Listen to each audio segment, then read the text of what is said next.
Hello everybody, today is Thursday, it's May the 6th. It's also day 27 of our 11-week Total Health and Wellness Initiative.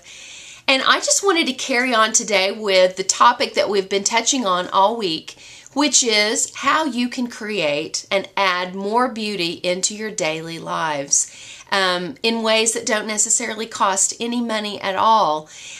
One of the ways we touched on yesterday to add more beauty into your life is already something that you all are already doing because you're a member of this website, Raw Food Rehab. I know that the majority of you who are watching this, you're already adding more raw and living foods into your diet. It's probably one of the most intelligent things that you can do to add more beauty into your physical life. Eating a diet that has foods that are alive as opposed to one that has had all the life force energy cooked out of it is certainly going to do nothing but add a more beautiful aura to your life. Obviously, it's going to begin to work on weight issues, skin issues, emotional issues, health issues. The raw and living foods diet is the most beautiful diet on the planet, in my opinion. And so you're already getting that right. You're already moving in that direction, and I just applaud you for that. What also happens, it seems like to me, from my observation, as the longer people incorporate more living foods into their diet, the more other things start to move and shift in their lives. It's like their consciousness expands or something, and they begin to look at other areas of their lives that maybe need a little bit of attention. And I know for me personally, one of those areas was beginning to really manage and how I was going to manage some of the clutter that I had let creep into my daily existence. Because I come from a background of being a pretty ADHD kind of kid, I've always had some clutter happening. Like, I've always had a room in my house, especially when I was single, that was sort of the pitch everything in that room and I'll deal with it later. I don't know if you know how that is.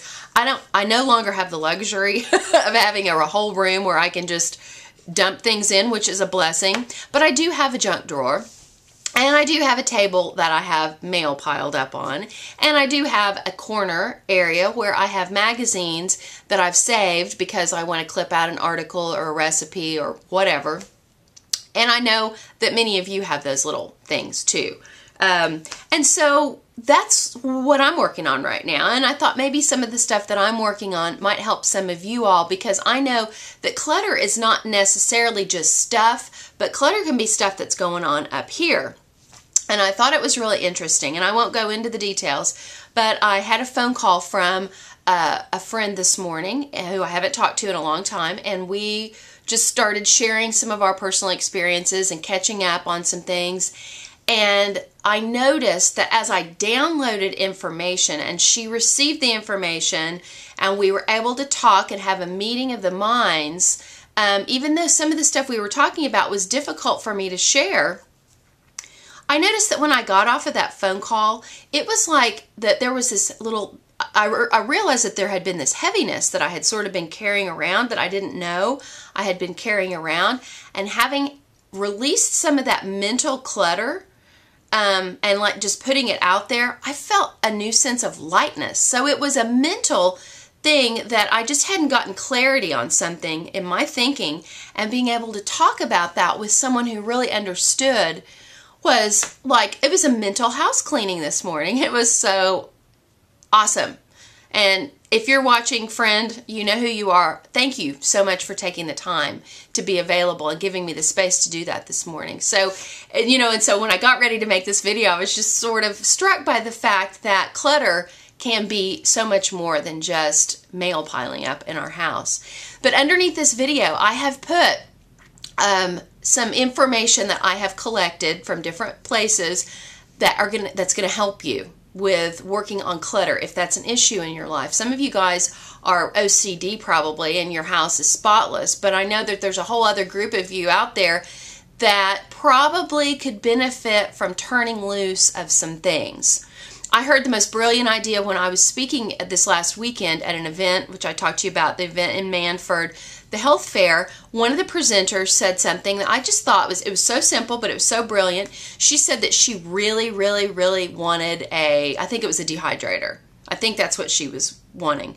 And then she realized, I have this microwave that I'm never going to use ever again. I mean, if I cook my food in a microwave, it's going to kill 99% of the nutrition in it. So she was able to sell her microwave to someone or some group that really wanted it, and she took that money and put it towards the purchase of her new dehydrator. And I thought, how often do we have stuff in our own homes, in our garages, in a storage unit that we could get rid of? We could sell it. We could have a garage sale or a yard sale.